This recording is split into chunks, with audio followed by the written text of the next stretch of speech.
Muhammadin wa ala alihi wa sahabatihi ajma'in ma ba'd. Mari kita lanjutkan ke halaman 759, alinea terakhir sebelum terakhir. Bismillahirrahmanirrahim.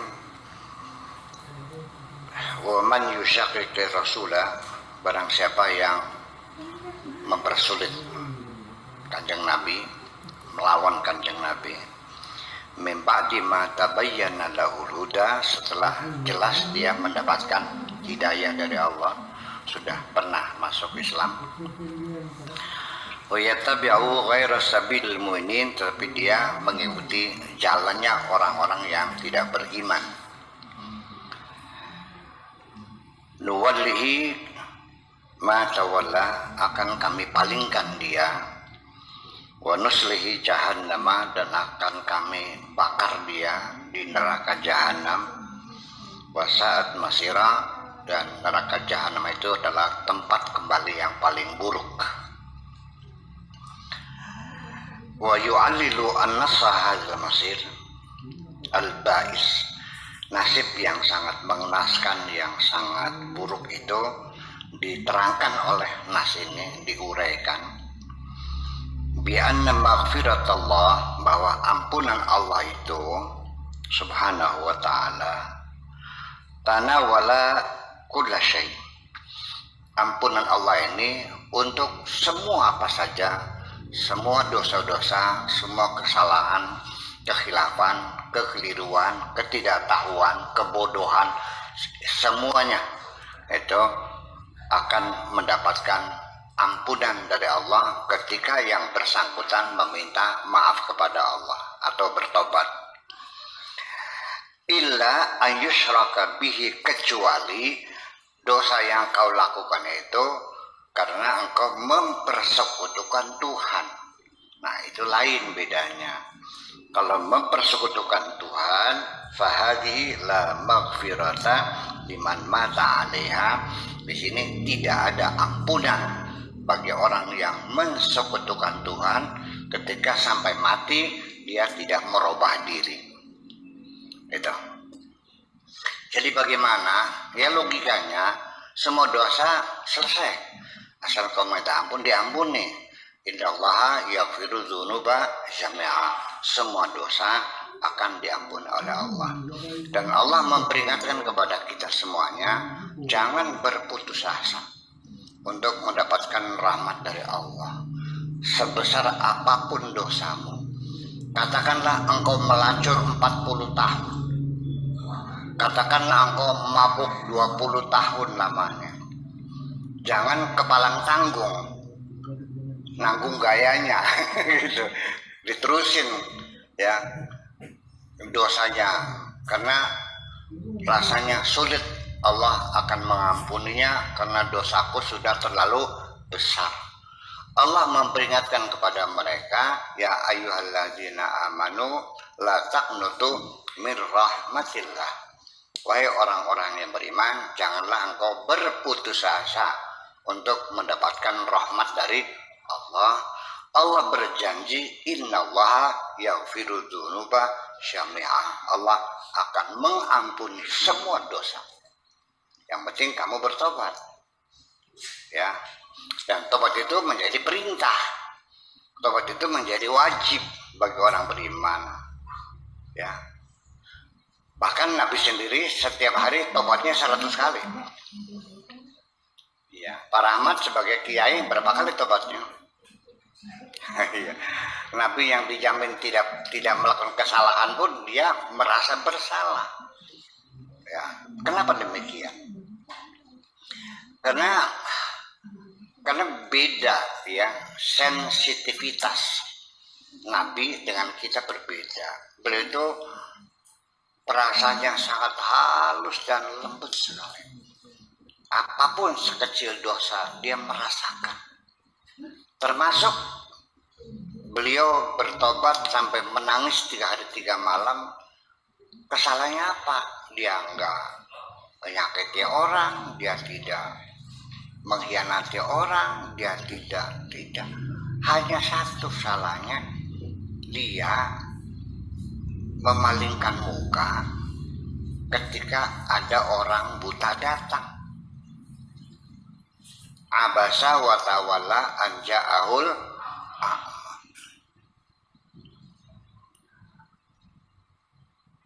Itu kalimat abasa wa tawalla an ja'ahul a'ma. Itu bukan kata-kata marah. Itu kayak sajak. Abasa bermuka masam, cemberut, watawalla dan memalingkan muka. Anja ahul a'ma ketika kedatangan orang buta. Ada kata-kata marahnya enggak? Enggak ada kok. Ditembangi, ya, dikasih lagu yang enak, tapi isinya kan menegur. Kurang lebih artinya, kenapa engkau kok memalingkan muka karena kedatangan orang buta? 3 hari 3 malam Nabi itu menyesalinya. Kenapa aku begini? Yang jadi persoalan, saya mau nanya Pak Rahmat, Kiduki, orang buta dicemberuti, tersinggung nggak? Sebabnya apa? Kita berpaling muka kepada orang buta. Orang butanya marah nggak? Sebabnya nggak marah? Berarti Nabi menyakiti orang buta nggak? Ya enggak. Yang marah kan Allah. Karena Nabi juga dapat bikinnya Allah, orang buta juga sama-sama dapat bikinannya Allah, sama makhluknya. Kenapa kamu tidak menghormatinya? Nah, saya kira itulah sebabnya Nabi bertobat 100 kali itu karena sangat sensitif sekali. Iya. Kalau kita nggak mungkin merasa berdosa tidak menghormati orang. Salah saya apa? Iya. Kue saya keluarkan, kopi saya ajukan. Tersinggung, itu masalah sendiri. Padahal tamu itu tersinggung hanya gara-gara kita buka pintunya kurang lebar. Kita bertamu, tuan rumah buka pintunya kurang lebar. Sakit, sedih nggak? Iya, saya mau balik lagi. Monggo melepot, nggak usah lah. Masuk nggak usah. Kayak nggak niat. Itu. Jadi artinya bahwa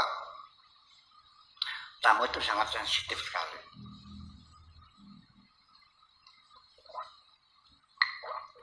Sangat sensitif sekali. Kita sedikit saja kurang ramah, merasa kurang nyaman sama. Ya. Umpamanya, ya Allah ya Rabbi. Umpamanya tamu datang. Silakan masuk. Ya, ada perlu apa? Bahasa itu kan kurang nyaman. Ya, kalau sama tamu jangan bilang ada perlu apa. Apa yang perlu saya bantu? Kan gitu. Beda nggak? Ada perlu apa? Dengan apa yang bisa saya bantu? What can I do for you? Beda kan? Dengan what do you want? Beda kan? Ya iya gitu. Ya Allah ya Rabbi. Jadi sekalipun saya tahu dia naik bus, naik Kopayu, nggak apa-apa saya nanya. Untuk ramah tamah mah, naik apa kesini ya? Sekalipun saya tahu dia sendirian, ya untuk ramah tamah kita tanya juga dengan siapa sini ya.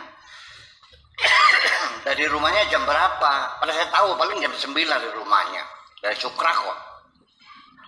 Ya, jadi semakin kita banyak bertanya itu, kami juga merasa nyaman, sehingga merasakan tuan rumah merasa senang hati saya datang, kan begitu. Itulah Nabi, makanya sehari bertobatnya 100 kali, karena dalam pergaulan sehari-hari kita tidak bisa dihindari. Piring itu retaknya karena piring juga. Piring ditumbuk, mangga-mangga. Gesek-gesek bisa retak enggak?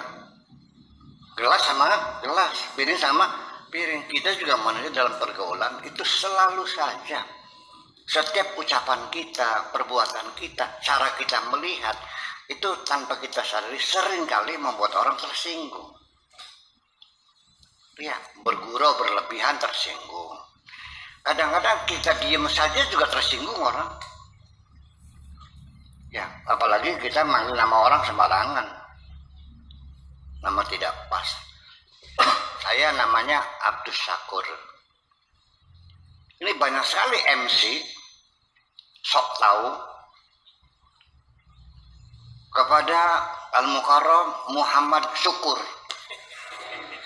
Nama saya siapa? Motong kambingnya 2 loh. Iya. Lagi Ahmad Yaskur. Menyebut nama orang juga nggak boleh salah. Kalau itu tersinggung loh. Menulis nama orang, hurufnya jangan salah. Nanya, how to spell your name? Bagaimana cara menulisnya? Jangan sok sendiri. Kalau tersinggung bisa dibalikin lagi surat loh. Iya. Itulah namanya harga diri orang seperti itu. Jadi artinya mustahil kita sehari-hari tidak melakukan kesalahan. Bahwa kesalahan itu adalah bagian penting dari manusia juga. So, tidak mungkin ada orang yang tidak salah. Yang penting kita bertobat. Semua tobat diampuni kecuali satu, yaitu ketika kita mensekutukan Tuhan dengan yang lainnya. Itu yang penting. Innallaha la yaghfiru an yushraka bihi. Allah tidak akan mengampuni ketika disekutukan. Wa yaghfiru ma duna dzalika, selain itu akan mendapat ampunan dari Allah. Liman yasha, kepada siapapun yang dikehendaki oleh Allah. Liman yasha. Apapun sukunya, apapun agamanya, apapun, Allah bisa nggak mengampuni? Jangan pernah mengatakan Allah tidak mengampuni dosa. Jangan melebihi kekuasaan Tuhan. Tuhan bisa mengampuni siapa saja. Innaka tu'adzibu man tasya wa taghfiru man tasya. Innaka tu'adzibu man tasya wa taghfiru man tasya. Tu'til mulka liman tasya wa tanzil mulka mimman tasya. Tahdi man tasya wa tu'tillu man tasya. Tapi di penghujungnya biyadikal khair. Sekalipun demikian, aku yakin engkau terlalu baik. Awas. Biyadika lan iku tetap kelawan tangannya sampeyan al khairu utawi kebagusan. Maksudnya apa? Kendati pun demikian, aku yakin engkau terlalu baik. Gitu misalnya. Biyadikal khair. Iya, bukan hanya memberitahukan, enggak. Iya, jadi walau bagaimanapun saya yakin Bapak ini orang baik kok. Iya kan, masa tega melihat saya susah begini kan gitu. Namanya ngolok, bahasa ngolok nama itu tuh. Wa man yusyrik billah faqad dhalla dhalalan ba'ida. Siapapun yang mensekutukan Tuhan berarti dia sudah tersesat sangat jauh sekali. Dhalalan ba'ida. Wasyirku billah, kemusyrikan itu adalah kama aslafna fi hadzal juz, seperti telah kami terangkan pada juz ini, inda tafsiri mithli hadhil ayat, ketika menafsirkan ayat seperti ini, min qabl, sebelumnya, yatahaqqaqu bittikhadhi alihatan ma'allah. Disebut kemusyrikan itu, mensekutukan itu apabila engkau mengangkat Tuhan lain bersama Allah. Ada Tuhan lain. Kepada Allah juga minta, kepada pohon yang rindang juga minta, sama kebuyut juga minta. Nggak tuh di Malang ada kebuyut nggak di Malang? Kebuyut tuh pohonnya dibungkusin kain putih, terus kalau tiap malam Jumat kebuli menyang gitu. Minta selamat kepada pohon. Jadi ketika orang itu mengangkat selain Allah setara sejajar sebagai Tuhan sama dengan Allah, itu namanya kemusyrikan. Artinya menduakan Tuhan, bahwa selain Tuhan ada Tuhan yang lain. ittikhadan sharihan, yaitu dinyatakan secara terang-terangan, ya, ala tariqatil jahiliyatil arabiyyati wa ghairiha minal jahiliyat, seperti yang dilakukan oleh orang-orang Arab zaman jahiliyah, di mana mereka secara terbuka dan langsung menyembah, bersujud, ya kan, berhala-berhala yang mereka pasang di sekitar Ka'bah itu.